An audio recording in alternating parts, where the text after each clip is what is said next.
성공을 부르는 좋은 습관, 성공예감 이대호입니다.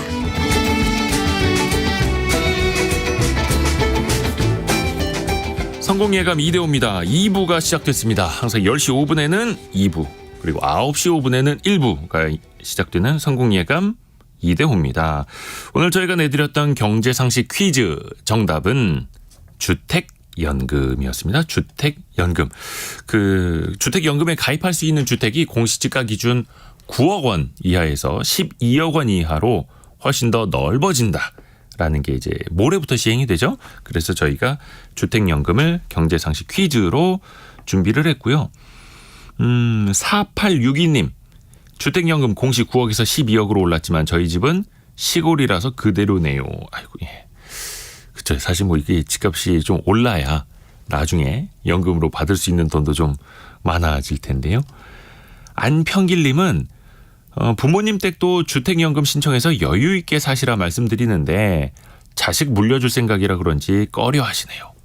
자식은 안 물려받아도 되는데 라고 하셨습니다. 그렇죠. 우리 부모님 세대는 또 그런 걱정도 하시죠. 아유, 우리 자식들한테 내가 제대로 해준 것도 없고 집이라도 물려줘야 되는데 내가 이거 연금으로 쓰고 가면 되겠나 하시는 분들도 계시고요.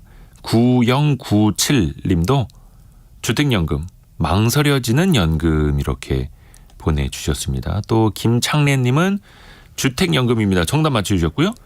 청취하면 똑똑해지는 방송이라고. 이것 또한 정답입니다. 듣고만 있는데도 똑똑해지네. 그렇습니다. 자, 이어지는 코너도 비슷할 겁니다. 사실 우리가 하루의 날씨를 알려면 일기예보를 듣지 않습니까? 거기에 따라서 우산을 챙기거나 뭐 신발을 고르거나 옷을 고르기도 하고요. 큰 시대적 흐름을 우리가 읽기 위해서는 또 거기에 대비하기 위해서는 시대예보도 살펴야 합니다. 오늘 미래를 보는 눈을 이 분을 통해서 함께 또 넓혀보면 좋을 것 같습니다. 시대예보 핵 개인의 시대의 저자 마인드 마이너인 송길영 작가입니다. 어서 오세요. 안녕하세요. 네, 안녕하세요. 송길영입니다. 반갑습니다. 마인드 마이너. 이게 어떤 의미입니까? 사람들의 마음을 캐는 일이라고 이제 제가 하는 일을 골똘히 궁리해 본 다음에 정의해 본 거예요. 마음을 캐는 일이. 네네. 그걸 통해서 사람들이 어떤 걸 생각하고 있고 어떤 걸 내다보고 있는지도 함께 읽어내는. 우리 일상 속에서 행동이라는 게 먼저 욕망에서 출발하고 네. 그를 기반으로 합의하고 또 연결성 속에서 다른 사람의 생각을 전이받고 하다 보니까 네. 그런 것들의 주고받음을 계속 바라보다 보면 우리가 이런 결핍이 있구나 이런 걸 원하고 있구나라는 것들을 자연스레 이해할 수 있거든요. 네. 그래서 그런 작업들을 어떻게 설명할까 하다가 이게 데이터 마이닝이라는 기법으로 하기 때문에 마이닝이라는 행위는 맞는 것 같고 대상이 데이터지만 그 안에 사람들의 마음이 들어있으니까 이거를 사람들의 마음을 캐는 일이라고 정의해 본 겁니다.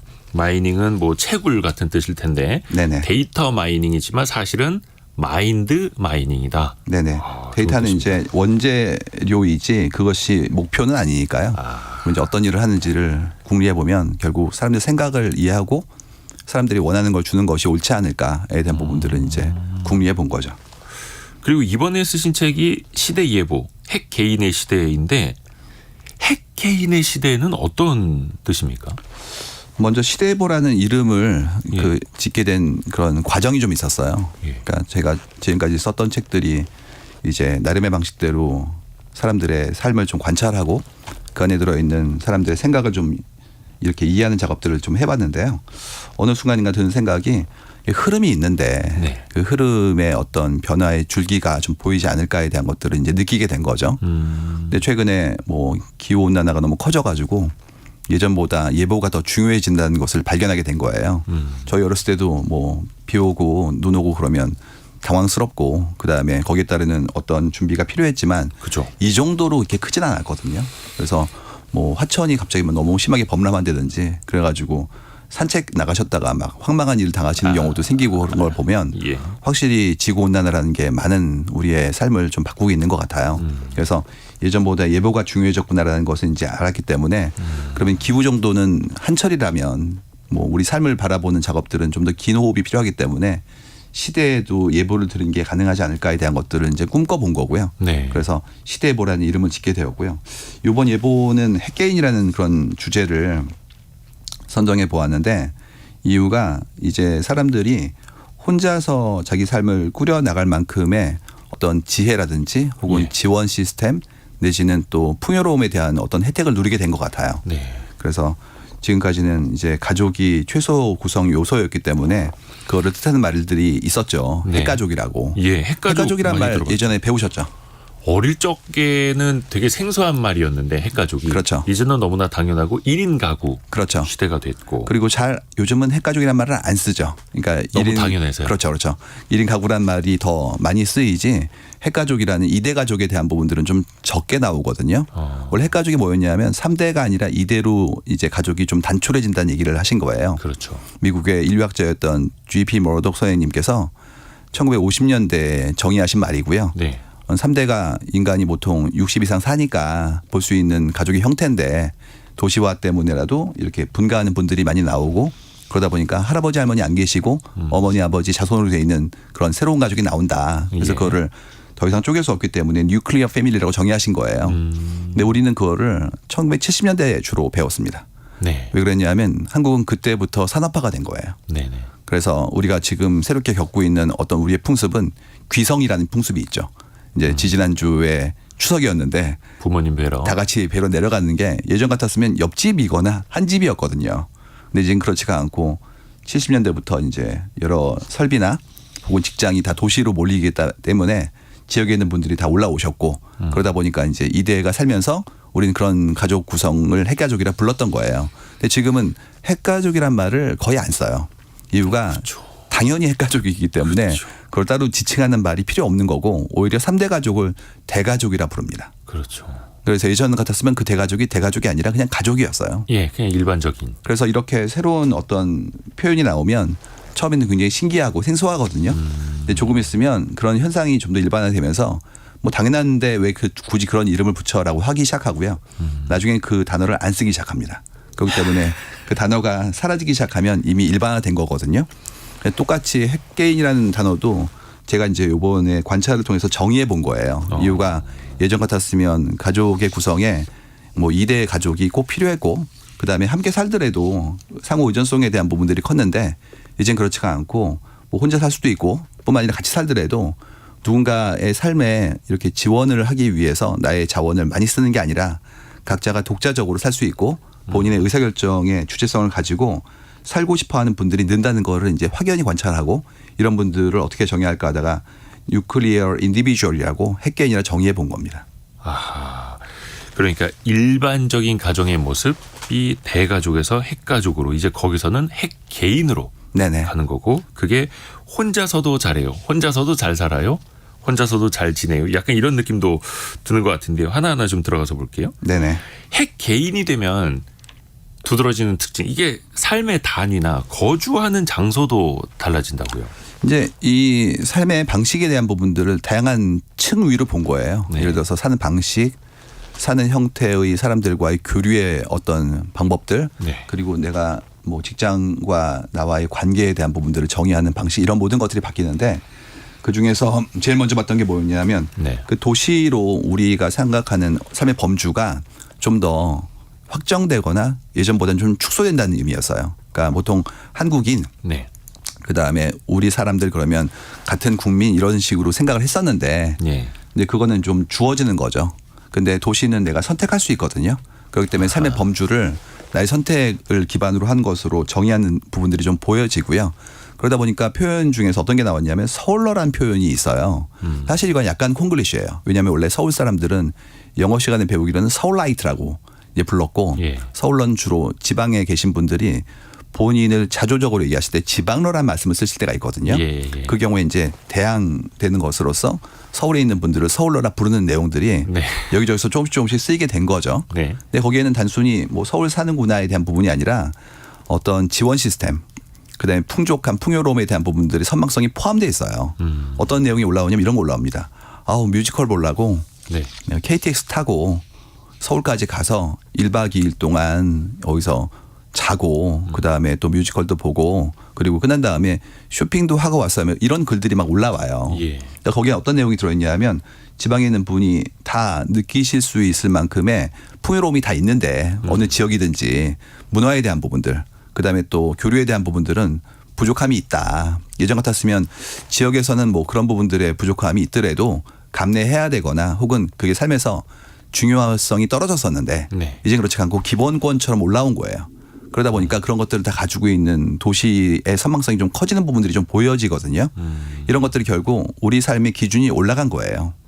근데 이런 부분들은 이제 도시공학 전공하신 선생님들하고 교류를 하면서 좀 여쭤봤었는데 네. 그 얘기 하시더라고요. 이제 뭐 한국에 있는 도시들끼리 경쟁이 아니라 서울은 뉴욕이나 런던과 경쟁할 거다. 이런 얘기를 하세요. 오.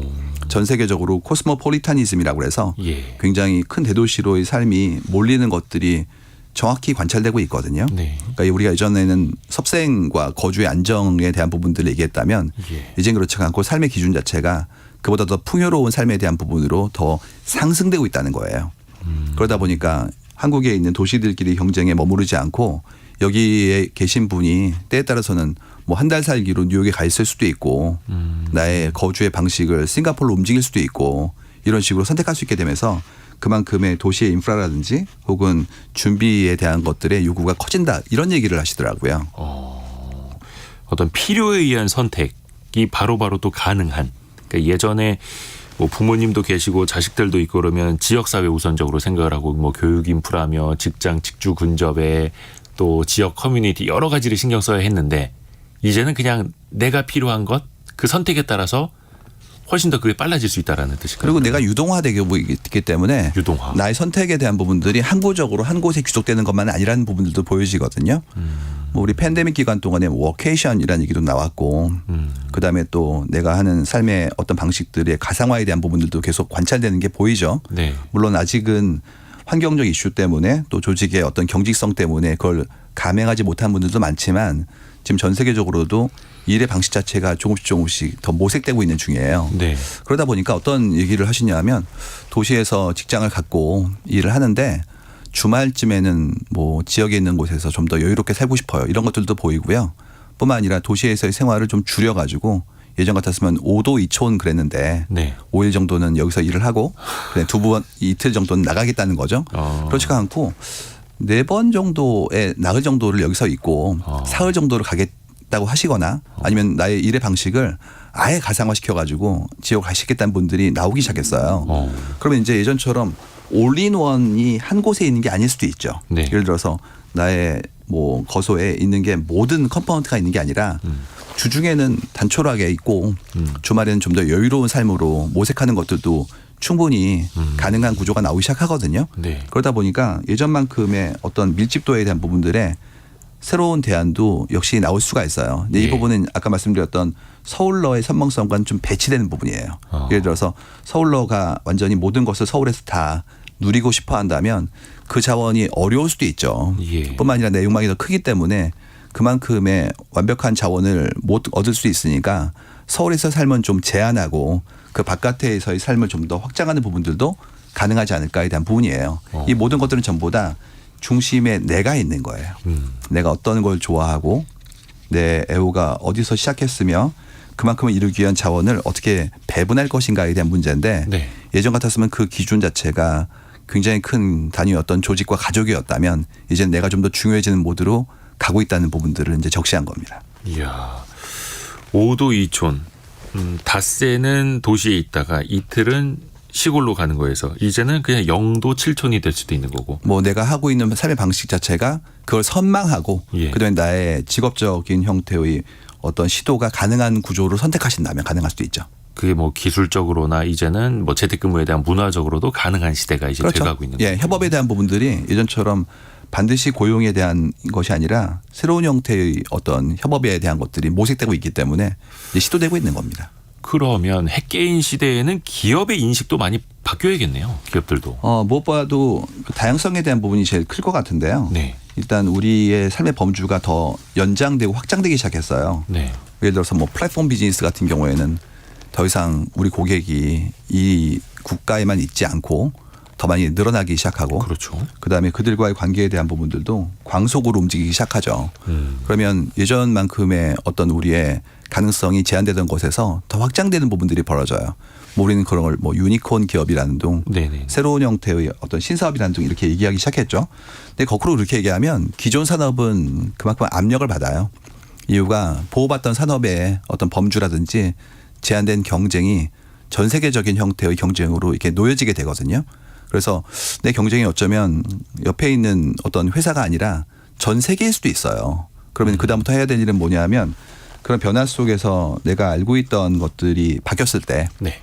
제대로 이렇게 그 부분을 준비할 수 있는지, 그리고 변화가 빨라지면 우리가 알고 있던 것이 아닌 것들이 대부분이기 때문에 어떻게 그런 부분들에 적응할 것인지에 대한 부분들이 중요해지거든요. 네. 근데 그때 지금껏 살아왔던 어떤 단일한 우리의 집단의 구성이라는 게 굉장히 큰 위험으로 다가오기 시작해요. 네. 이유가 해봤어. 이렇게 하는 거야. 아니면 이런 부분들은 이것이 옳지 않아라는 부분들이 예전에 제한된 가치관과 범주에서는 통할 수 있거든요. 네. 근데 그렇지가 않고 변화가 빨라지고 있고 더 많은 인풋이 생기는 순간부터는 오히려 그게 덫이 될 수 있어요. 그때 필요한 건 뭐냐면 다양한 얘기를 듣고 그를 기반으로 현명하게 판단하는 부분들이 요구되는데 그러면 제일 먼저 요구되는 건 수평적 문화가 요구될 수밖에 없어요. 그런데 지금껏 우리의 방식은 뭐였냐면 아무래도 위계가 좀 더 많이 네네네. 얘기되었고 그러다 보니까 의사결정의 구조에서도 탑으로 만들어지고 바텀으로 내려오는 구조였단 말이에요. 그랬죠. 그러면 더 리스크가 커지는 거예요. 그렇기 때문에 어떻게 상대의 얘기를 경청하고 그가 얘기할 수 있도록 이렇게 분위기를 조성하고 그를 기반으로 좀 더 다양성을 기반으로 한 좀 더 풍요로운 어떤 답을 낼 수 있는지에 대한 것들이 올라오게 될 거예요. 이 순간부터 이제 기업 문화가 바뀌는 게 나옵니다. 아. 지금까지는 이렇게 하는 거야. 날 따라와. 빨리 해였다면 그렇지가 않고 어떻게 될까. 당신 생각은 어때. 그렇다면 같이 토론해서 그를 기반으로 지혜롭게 만들어 보자고로 바뀌게 될 거예요. 그러면 이제 지금부터 했었던 굉장히 빠른 걸 좋아했던 효율의 문화가 아니라 그만큼이 아닌 새로운 형태의 어떤 예전 방식의 권위적이지 않은 네. 새로운 형태의 인정하는 권위의 세상으로 전이 될 텐데 이 부분을 어떻게 할 것인가에 대한 것들을 우리는 좀 경험이 적었죠. 그래서 이 부분이 가장 시급한 문제로 올라오게 될 겁니다. 속도 중심에서 어떻게 보면 그 시장 더 넓은 시장의 범위를 택하기 위해서 또 기업도 변해야 하는 걸 수도 있겠네요. 그러니까 경쟁이 무한대로 가기 때문에 오히려 다른 층위의 부가가치를 가진 분들이 왔을 때 예. 어떻게 그분들과 화합하거나 협업하거나 경쟁하거나 이제 이 문제에 걸리는 거예요. 제가 지금 만나는 많은 기업들이 놀라고 있는 게 어떤 거냐면 업을 정의하는 거를 새롭게 하고 있는 중이에요.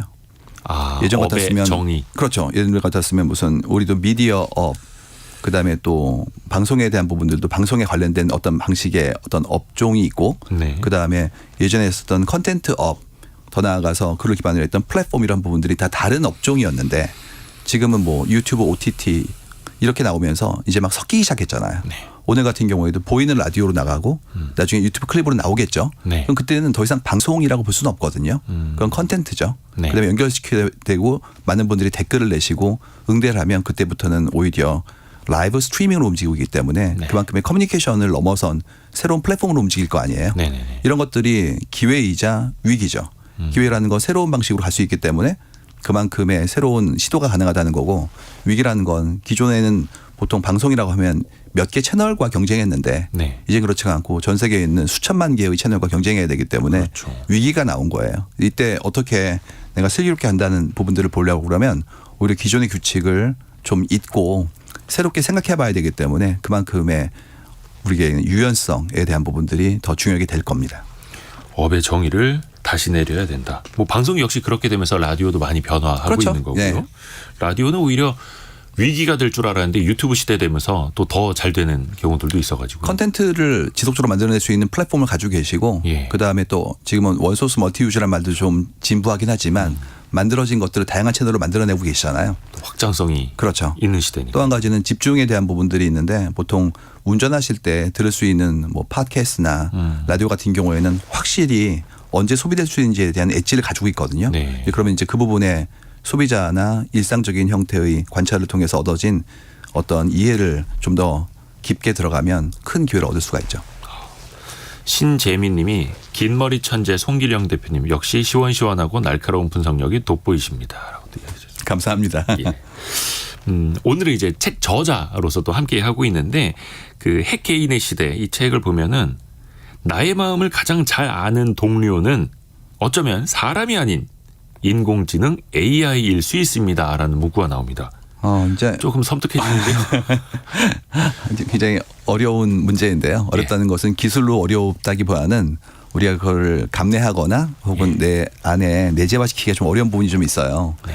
저희가 이제 많은 조직들과도 토론을 하다 보면 뭘 알게 되냐면 이게 이런 때가 되었구나라는 것을 알게 되는 때가 있거든요. 네. 지금 많은 조직들이 팀장님들이 제일 힘들어 하신대요. 약간 중간 관리자들이요. 그러니까 이분들이 조직에서 책무를 맡고 있는데 네. 근데 예전 같았으면 일사불란하게 힘들어도 다 같이라는 부분들의 팀워크가 과도하게 요구되던 시절의 문화가 이제는 끝나가고 있는 거예요. 그렇죠. 막 으쌰으쌰. 그렇죠. 예. 그래가지고 어떤 일이 있냐면 퇴근쯤 돼가지고 굉장히 중요한 일이 떨어진대요. 이거는 정말 중요한 일이니까 네. 팀장님 이거 내일까지 좀 할 수 있을까요? 라고 그러고 이제 사라지신다는 거죠. 그러니까 위에서 내려온다는 그렇죠. 거죠. 그래가지고 다 봤는데 고개를 들어보면 아무도 없대요. 이미 뭐 저녁에 있는 삶으로 확실히 사회가 흐르고 있기 때문에 그렇죠. 그게 맞죠. 다 가신 거예요. 근데 문제는 이건 내일까지 꼭 필요하다고 얘기를 해요. 그러니까 혼자 앉아서 밤을 새고 있다는 거죠. 팀장님이. 네. 근데 그게 거의 모든 조직에서 지금 다 벌어지고 있어요. 그래서 지금 조직들마다 이 예. 팀장님들의 스트레스를 어떻게 경감시킬 것인지에 대한 것들을 연구하는 것도 있습니다. 근데 무엇보다도 여기서 제일 큰 어떤 해결책은 뭐냐면 마지막에 일을 주시면 안 돼요. 그건 당연한데 그게 잘못된 오후 한 거죠. 5시 반쯤에 새로운 일을 주면 그거 안 되죠. 네. 근데 그런 관행을 이제 없애야 되겠는데 물론 그걸 없애고 싶어도 정말 필요한 때가 있잖아요. 네. 그러다 보니까 이제 벌어지는 현상인데요. 그랬을 때 처음에는 이제 야속하고 그다음에 읍소하고 예를 들어서 내가 당신은 정말 너무 소중한 사람이라서 내가 믿고 따르는 것을 내가 서로 간에 하고 싶은데 네. 이거 너무 힘든 일이니까 좀 도와주세요라고 이해할 수도 있겠죠. 네네. 근데 이건 한두 번은 가능할지 몰라도 반복할 수는 없잖아요. 그래서 어느 순간인가 예전만 하더라도 좀 도와줘. 내가 한 잔 살게. 이게 됐는데. 그런데 이제 이건 어림덥죠. 예. 그러다 보니까 이제 어떻게 되냐면 그 일을 돕는 어떤 기술을 습득을 하기 시작하는 거예요. 돕는 기술이요? 뭐 생성 AI도 있고 때에 따라서는 여러 가지 뭐 프로그래밍 툴도 있고 정보도 좀 재련 검색해보고 이런 작업을 해보시는 거죠. 어느 순간인가 이게 꽤 돼요. 그러다 보면 팀장님께서 나 혼자 할 수 있을 것 같은데라는 생각이 이제 들기 시작하죠. 그럼 어느 순간인가 함께하는 동료에 대한 우리의 의지가 좀 줄어들죠. 그러면 이제 두 가지가 나올 수 있어요. 첫 번째는 그 동료가 다른 일을 할 수 있죠. 지금까지 함께 일을 했었는데 그렇지가 않고 좀 더 다른 부가가치 높은 일을 하기 때문에 그의 어떤 성장이 더 커지고 우리도 더 큰 수혜를 입을 수도 있을 것 같아요. 근데 이렇게 흘러가면 다행인데 이럴 수도 있어요. 그러면 동료가 필요 없네. 그렇게 생각할 수도 있죠. 나 혼자 해도 되겠네. 그 동료에게 도와줘라고 했던 걸 이제는 AI 툴을 하나 다운로드 받아가지고 네네네. 프로그램에 붙여서 그냥 돌려버리고. 네네. 그게 가능하고요. 또 한 가지는 뭐냐면 인간인지라 상대한테 커뮤니케이션 하면서 나름의 방식대로 상처를 입는 경우가 있어요. 예를 들어서 이것 좀 부탁해요 그랬을 때 제가요? 라든지 저도 제일 바쁜데요. 아닌데요. 라든지 이거는 너무 오래 걸리는데요. 이렇게 나올 수도 있잖아요. 당연히. 네네네. 근데 그러면 이제 그게 정당하지만 청한 분은 상처를 입어요. 그러니까 내가 얘기한 거에 대해서 그가 반응이 부정적일 수 있구나. 그다음에 이게 한 번 두 번 반복되면 좀 꺼려지게 되거든요. 그 순간 더 독립적인 형태의 어떤 태세를 갖추게 되겠죠. 그냥 내가 밤새지 뭐. 그렇습니다. 예. 이제 이렇게 되면 어느 순간인가 기계가 좋아서가 아니라 사람이 불편하기 때문에 이제 내 스스로 하는 작업으로 움직이기 시작하는 거예요. 근데 옛날엔 그게 어쩔 수 없이 함께 했다면 이제는 혼자 할 수 있을 만큼의 어떤 여러 방법들이 막 만들어지고 있거든요. 그래서 지금 주변에도 이런 일들이 사방에 벌어지고 있는 게 예를 들어서 뭐 온라인 쇼핑몰에서 이미지 정돈하는 작업 같은 거 이런 것들을 지금 자동화 시키는 회사들이 나오기 시작했어요. 그렇죠. 그래서 외주를 하루에 몇백만 원씩 주다가 이제는 자동화를 다 시켜가지고 예. 외주가 사라졌다거나 아니면 또 카피라이트 같은 경우에도 쇼핑몰에 이제 상품 설명 같은 거 써야 되는데 네. 이게 매번 또 엄청나게 많은 문장을 만들어야 되거든요. 근데 기민하게 만들 때까지의 기다릴 수 있을 만큼의 여유가 없었는데 이제는 기계가 그걸 대신해 주거나 도와주는 일이 벌어지고 있고 이런 일들이 굉장히 많은 곳에서 동시에 나오고 있는 중이에요. 그러다 보니까 이만큼의 어떤 관계를 어떻게 새롭게 정의하고 그다음에 협업을 할 때의 방식을 어떻게 새롭게 규정하고 그걸 기반으로 그의 성과를 어떻게 계측하고 평가 보상할 건지에 대한 부분들이 전면적으로 지금 재정이 되고 있는 중이에요. 성과 보상까지도 이어지는. 이유가 우리가 함께 일을 하기에 모였기 때문에 함께 일을 했는지에 대한 것들을 검증할 수 있다면 네. 그때는 당연히 더 높은 성과를 낸 분들은 그걸 달라고 할 것이고 그렇죠. 거기에 대한 부분들의 협상력을 갖게 되겠죠. 그렇기 때문에 함께가 아니라 단독으로 가는 순간부터 성과 보상 체계가 당연히 올라올 수밖에 없습니다. 5명이 한 팀으로 해낸 프로젝트, 이거 누가 프로젝트를 주도를 했고 누가 얼마만큼의 기여를 했고 이러면서 인센티브도 달라졌는데 이거 제가 AI 붙여서 혼자 했는데요. 그럼 더 이상 뭐 나눌 것도 없네요. 그래서 어떤 일까지 커지기 시작하냐면 이제 이런 일이 벌어져요. 우리 왜 모였지? 이 일을 하기 위해서지. 그러면 이 일을 안 모이고 할 수 있으면 모여야 돼? 원래 5명이서 이 일을 하기로 했었는데 혼자 했다면 5명이 다 필요해? 더 나아가서 이 일을 하는 행위가 우리한테 어떤 의미를 갖지까지 가면 정량화시키는 순간부터 성과 보상을 위한 우리가 가지고 있던 태도의 어떤 덕목이 달라져요. 예를 들어 이런 식이에요. 어떤 일을 하고 있지? 뭐 20개 정도의 문서를 만들거나 검증하는 일을 해요. 열심히 하면 한 25개 하겠죠. 네. 진짜 열심히 해서 손에 익으신 분은 30개 할 수도 있어요. 이런 네. 분들을 우리는 달인이라고 불러요. 두 손으로 하는 분들. 직장의 신. 그렇죠. 네. 그래서 엄청나게 그분은 막 눈을 감고도 한다. 이런 분들은 칭송받았는데 어떤 분이 오셔가지고 그 일은 자동화시키고 싶은데요. 그러면 하루에 3,000개, 3만 개를 할 수 있겠죠. 그런 능력자들이 간혹 나옵니다. 그렇죠. 이제 그러면 그 순간부터 그분의 일은 일을 없애는 게 되는 거예요. 그러니까 이전 방식은 일을 잘한다는 건 일을 열심히 해서 네 몸에 익혀서 남들보다 빠르게 정확하게 였어요. 예. 그러니까 이제 꾸준함에 대한 부분들, 숙련의 기간이라는 게 요구됐는데 이젠 그렇지가 않고 일을 잘한다는 건 그 일을 없애는 거네. 그러면 근원적으로 그가 일을 없앴다면 그가 그 자리에 있어야 되는 건가? 그다음에 그가 없앤 일을 통해서 절감된 어떤 몫이 300명이 일할 만큼이라면 그한테 어느 정도의 보상하는 것이 옳은지에 대한 부분들로 이제 움직이기 시작하는 거예요. 네. 다시 말해서 행위가 아니라 창의를 팔게 되면 그 창의에 대한 보상을 어떻게 할 것인가에 대한 문제가 나오는 거죠. 근데 기업 입장에서는 비용도 많이 절감되고 시간도 감축하고 그러면 정말 효자처럼 보이겠는데요. 그런 그렇죠. 식으로. 너무너무 감사한 분이죠. 예. 이유가 단순히 비용의 절감이 문제가 아니라 속도의 문제 때문이에요. 예. 우리가 어떤 일을 할 때 이게 효율에 대한 것을 얘기할 때 이렇게 얘기하거든요. 그만큼의 자원이 적게 들어갔으니까 그만큼의 자원만큼의 어떤 우리의 보상이 만들어지겠네라고 얘기하셨는데요. 그 자원 중에 가장 큰 자원이 시간 자원이에요. 예를 들어서 경쟁을 하는데 누군가가 향후에 일어난 일에 대한 부분들을 예측해요. 네. 그래서 뭐 선물 투자를 해요. 그러면 결과를 빨리 낸 사람들이 훨씬 유리한 싸움이잖아요. 예. 그렇기 때문에 어떤 분한테 이 어떤 시뮬레이션을 좀 도와주세요. 얼마나 걸리죠? 2주요. 근데 기계가 지금이요. 그러면 2주만큼 유리해지는 거예요. 그렇죠. 그럼 그다음부터는 경쟁력의 열의와 우위가 무한대로 커지기 시작해요. 그렇기 때문에 이게 서부의 총잡이 얘기처럼 누군가가 무장하면 다른 조직은 무장 안 할 수가 없어요. 네. 그래서 출발은 뭐 효율을 통한 전체 자원의 어떤 절감이었다면 좀 더 커지면 굉장히 빠르게 움직일수록 더 큰 수혜를 얻기 때문에 그 시간 자원이라는 부분들이 가장 소중한 자원이기 때문에 사람이 밥을 먹고 잠을 자고 휴가를 하고 하는 부분들의 어떤 지금까지 당연히 감내해야 될 부분들의 지연을 없앨 수 있는 툴이 나오면 그쪽으로 돌 수밖에 없어요. 어떻게 보면은 지금 그 시대로 가고 있는 거죠. 저희도 여러 가지 그 AI 프로그램들 시스템에 대해서 여러 차례 뭐 미래생활 사전 시간이라든지 여러분께 알려드리고는 있습니다만 그 방향의 한 가운데 지금 그 거대한 흐름 속에 우리가 있습니다. 그렇죠. 지금. 근데 그중에서 지능화라는 부분들이 좀 두려운 게 지능화요. 지금까지 우리의 자동화에 대한 꿈은 대부분 다 물리적 자동화 쪽이었어요. 기계화. 뭐 테일러리즘, 뭐 컨베이어 벨트라든지 아니면 동작 연구라는 것들 전부 다 대규모 공장에서 반복되는 일을 할 때 어떻게 그 노력을 경감시키고 인간에게 물리적 노동에 대한 어떤 짐을 덜 까에 대한 부분이었거든요. 네. 이제는 그렇지가 않고 논리적인 사고에 대한 부분들로 들어온 거예요. 그러니까 그야말로 뭐 책상 물림이라고 하는 그 화이트 컬러 잡에 드디어 생산에 대한 부분들이 이제 처음으로 들어온 거거든요. 네. 그러다 보니까 이 부분에 있어서의 부가가치의 크기라든지 아니면은 그 어떤 포텐셜이라고 하잖아요. 잠재력에 대한 부분들은 이제 시작한 거거든요.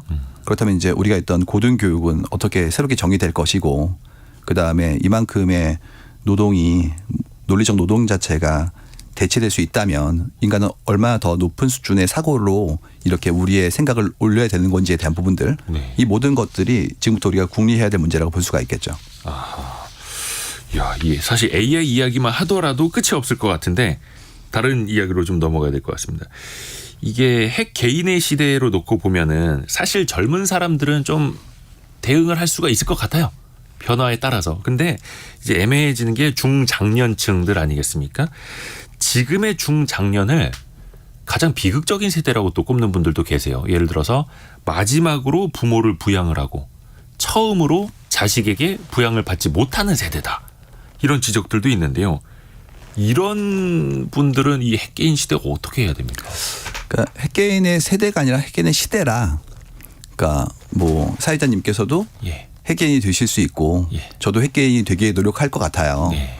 무슨 얘기냐면 보통 세대라 그러면 언제부터 태어난 분들이 참 독특해 이런 얘기거든요. 네. 그래서 언제나 그렇죠. 왜냐하면 새로 사회에 나온 분의 경험은 이전 분들과 다르고 그분들이 좀 더 자유로운 사고를 하는 것이 옳고 네. 그러다 보니까 먼저 태어나신 분들이 보기에는 그분들이 이해가 안 되는 거죠. 그렇기 때문에 이제 그분들은 참 이런 특성을 가지고 있어라고 얘기하시는 경우가 좀 이해의 뭐라고 해야 되나요? 나의 마음을 편하게 하는데 좀 도움이 되죠. 특정 세대로만 네, 그렇게 얘기할 지칭하려면. 때. 근데 저희가 바라본 거는 누구나 그렇게 살고 싶어 해요. 아하. 독립적으로 자기 주체성을 가지고 자기 의사결정권을 가지고 그렇기 이거는 때문에 이제 세대의 문제가 아니라 시대의 문제. 흐름이다. 네. 왜 그러냐면 고령화라는 것들이 우리한테는 뭐 축복이자 네. 때에 따라서는 짐으로 다가오죠. 네. 그러니까 우리 지금 평균 수명의 연장이 빠르고 그다음에 또 한국은 하나 더 있는 게 저출생 문제 때문에 중위 연령 자체가 빠르게 나이가 들고 있잖아요. 거의 이제 40대 중반까지 올라왔던데. 그렇죠. 그러다 보니까 이제 얘기가 뭐냐면 혼자 하셔야겠네요로 가는 거예요. 예전 같았으면 연령대가 높으신 분이 적응을 못 하시면 더 많은 숫자의 좀 젊은 분들이 그걸 돕고 당연히 그만큼의 어떤 함께 살 수 있을 만큼의 사회 복잡도가 낮았기 때문에 그게 가능했는데 이제 그렇지가 않고 나이 드신 분의 숫자는 많고 이분들은 오래 사실 거고 그다음에 새로 태어나는 분들의 숫자는 적고 그러다 보니까 각자가 그만큼을 스스로 챙겨야 되는 사회로 된 거죠. 이거는 어쩔 수 없이 그렇게 흘러가게 되는 거고요. 두 번째는 그랬을 때 그게 참 고단한 일인데 다행히도 여러 가지의 기술의 발전 때문에 그게 좀 용이해지고 있어요.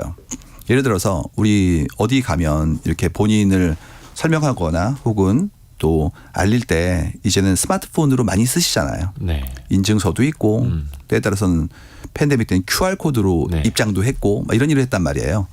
다른 국가가 그걸 되게 힘들어했대요. 일단 뭐 다 2G폰 가지고 계신 국가도 많았고 네네네. 그다음에 또 개인정보에 대해서 막 여러 걱정하시는 분들도 있고 네네. 그다음에 그만큼의 서비스에 대한 적응력도 떨어졌기 때문에 우리 땅에 계신 분들은 정말 잘하셨거든요. 네.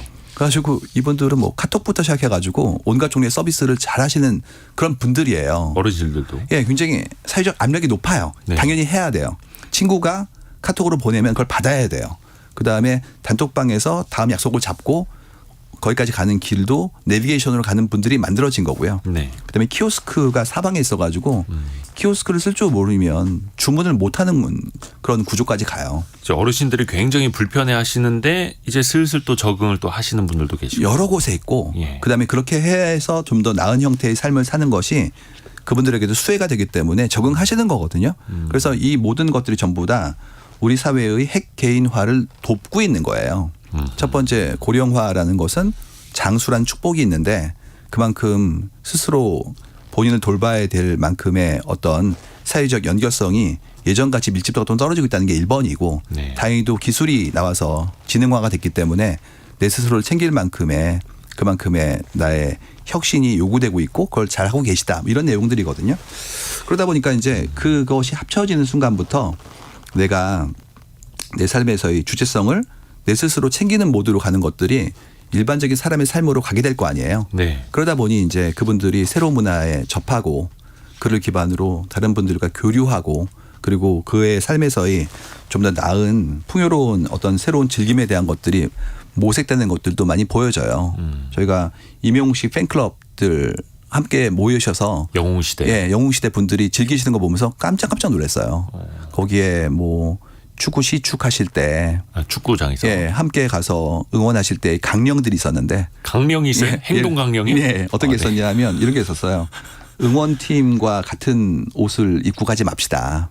그러니까 영웅시대 분들이 그 응원 컬러가 하늘색이래요. 예. 근데 그날 축구팀의 상대편 축구팀 원정팀의 응원색이 하늘색이었어요. 예, 예. 그러니까 같은 거 입고 가면 그분들한테 좀 폐가 되니까 그렇죠. 그날은 입고 가지 맙시다. 지키셨고요. 두 번째가 뭐였냐면 그 오시는 분들이 축구장에 오셔가지고 네. 이렇게 같이 즐길 때 그 축구 안 끝났는데 이렇게 먼저 우리 일어나지 맙시다. 스타만 끝났다고 일어나지 맙시다.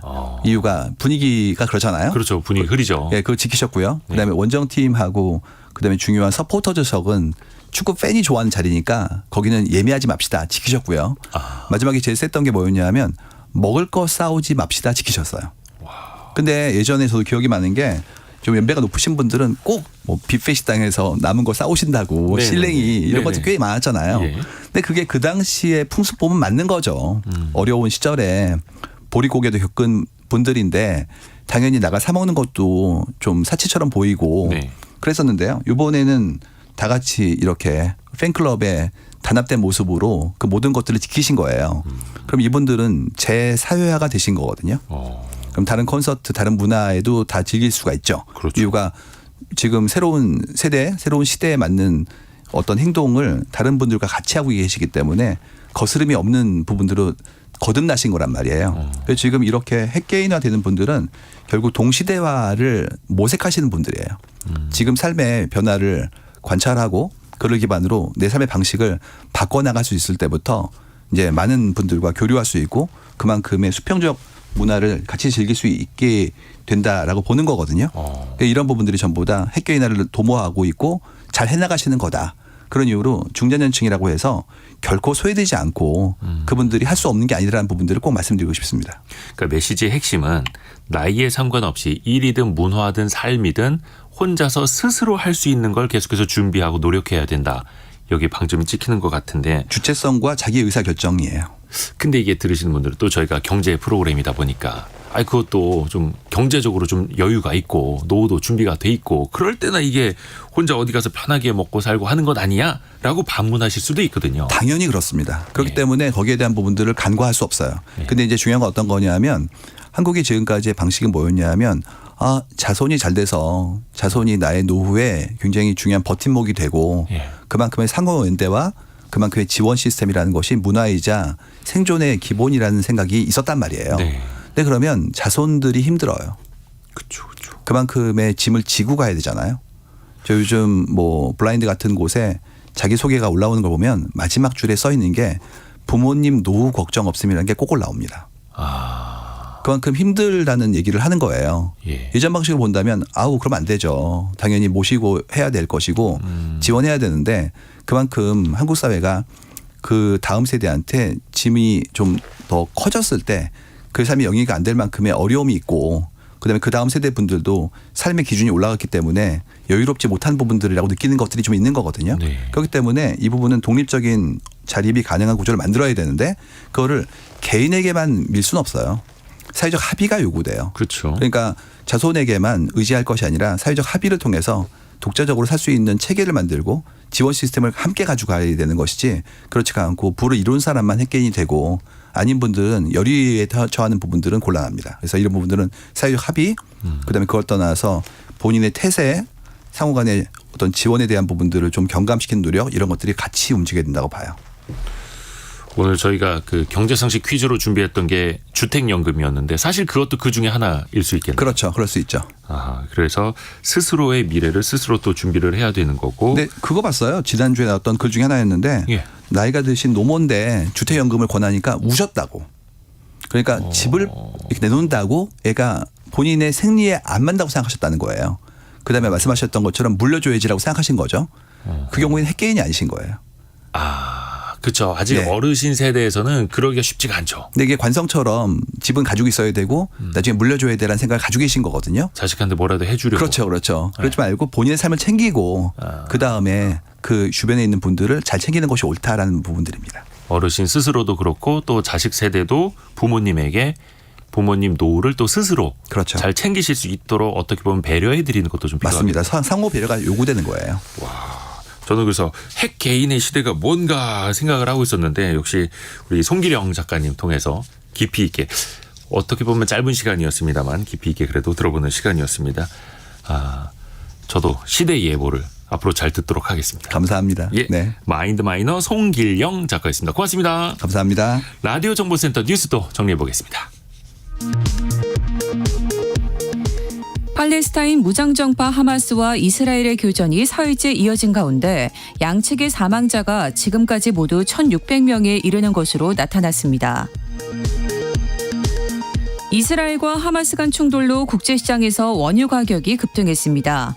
블렌트유 선물 가격은 4.22% 상승한 배럴당 88.15달러를, 서부 텍사스산 원유는 4.3% 상승한 배럴당 86.38달러를 각각 기록했습니다.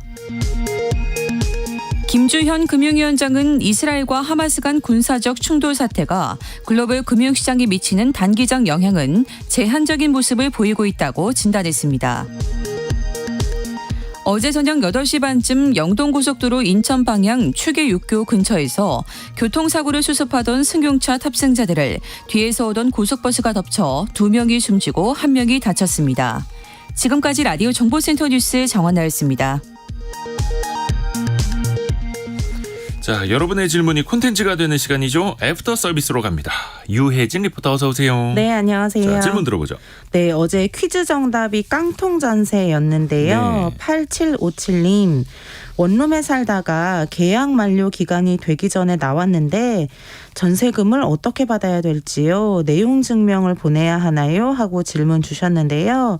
이 부분은 메타 부동산 중개법인 함재욱 이사에게 답을 들어봤습니다. 네. 일단 계약 중간에 나오게 되면은 그 세입자를 찾아줘야 될 의무가 있거든요. 그래서 이 계약 기간 동안은 사실 유효한 거고, 그 계약은 그 계약을 중간에 이제 해지하려고 하면은 새로운 세입자를 찾지 않는 이상 힘들어요. 아니면 그 계약 기간 동안 기다려야 돼요. 네, 계약이 만료된 게 아니라면 새로운 세입자를 빨리 구해서 받는 것이 좋고, 내용 증명 등을 보내려면 계약 기간이 만료돼야 가능한 부분이라고 합니다. 네. 이럴 때는 다른 세입자를 좀 빨리 구하기 위해서 본인이 집 홍보도 좀 하고 네. 오히려 주변에 있는 공인중개사 분들한테 이 집을 좀 빨리 소개해달라 네, 이런 네, 노력도 네. 좀 하면 좋죠. 예. 네, 그리고 8539님, 저희 아들이 전세금을 못 받아서 힘들어하고 있는데 법적으로 받을 수 있는 방법을 알려주세요 하셨는데요. 정확한 상황에 따라 답은 달라질 수 있으나 전세금을 받지 못하고 이사를 나온 상황을 가정해서 답을 해주셨습니다. 함재욱 이사의 설명입니다. 네. 점유를 안 하고 그냥 계약 기간을 끝나고 나온 상태라고 하면은 이제 내용 증명 보내야죠. 결국에는 상대방이 자산을 어떻게 갖고 있는지 모르잖아요, 우리는. 그러니까 그 첫 번째는 최고라고 하는데 최고장을 보내야 돼요. 언제 기한으로 나한테 돈을 돌려달라. 그게 이제 법적으로 이제 계약서에 맞게끔 내가 돌려받는 게 타당한 상황에서 이제 보내야 되는 거죠.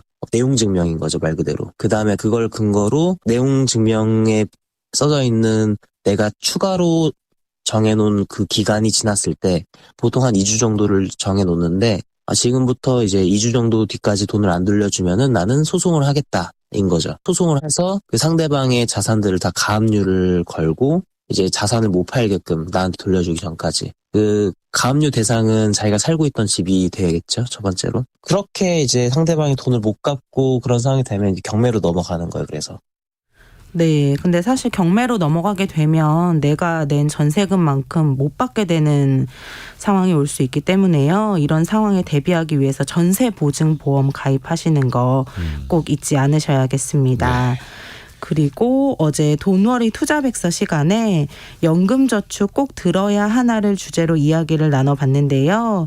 7723님, 만약 일반 보험사에 개인연금을 넣었는데 해당 보험사가 망하게 되면 연금은 어떻게 되나요? 하고 문자 주셨습니다. 많은 분들이 이 부분 걱정하시는데요. 보험 계약 이전 제도라는 것이 있기 때문에 걱정하지 않으셔도 됩니다. 보험업법에 이 부분이 정해져 있는데요. 쉽게 이야기하면 보험사 업무 및 재산 상황이 악화된 경우 금융감독위원회의 명령에 의해 퇴출 보험사의 계약을 우량한 보험사로 이전하게 됩니다. 쉽게 말하면 파산한 보험사의 계약을 다른 보험사가 인수하도록 하는 것입니다. 그래서 인수한 보험사가 가입 당시 조건 그대로 계속 보장을 해주니까요. 이런 부분은 걱정하실 필요가 없습니다. 보험사가 망해도 그 보험 계약은 네. 다른 보험사로 이전을 한다. 그걸 이제 네. 금융 당국이 중간에서 그 일을 해주죠. 다음 질문은요. 네, 심경용님 IRP 좀 설명해 주세요 하셨습니다. 아마 IRP는 퇴직해보신 분들은 본인의 퇴직금이 IRP로 자동으로 이전되기 때문에 네. 갖고 계실 수 있고요. 또 IRP라는 게 개인형 은퇴 계좌 이 네. 약자인데요. 연간 1,800만 원 한도로 납입을 할 수가 있고 개인의 노후를 개인이 들어서 이 상품을 가입을 하는 건데 네. 나라에서 보조를 해주죠. 소득 5,500만 원 기준으로 그 위냐 아래냐에 따라서 세액공제 13.2%에서 16.5%까지 가능합니다. 900만 원 한도로 세액공제가 가능하고요.